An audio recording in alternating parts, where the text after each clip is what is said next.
In our penultimate episode of Family Joy, we will take a look at godly values and skillful living. Remember, if you would like your own copy of this creative devotional, please contact me at info@vividlife.co.za. These really make great gifts and has been designed to be done at a leisurely pace as you draw, write and pray your way through its pages. Now, years ago, a godly leader encouraged me to read a chapter of Proverbs every day. While it was an inspiring idea, I failed miserably. And yet his words stayed with me, and in 2023, I invited all friends and followers of my blog, vividlife.co.za, to join me in working through Proverbs in my annual Grace Challenge.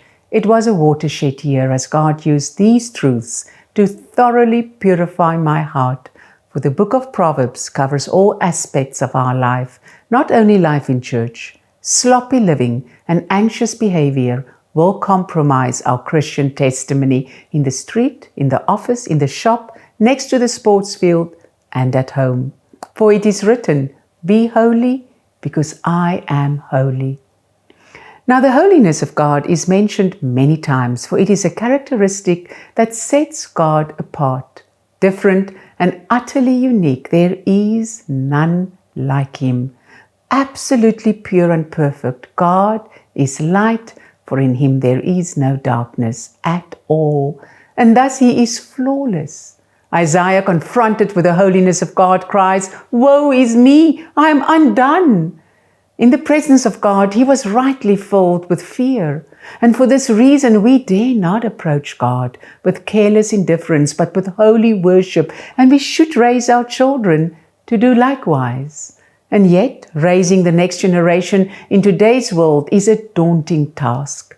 We have to navigate our family and children through the rapids of 24/7 connectivity, the treacherous currents of social media, uncharted territory known as the metaverse, and the use of AI.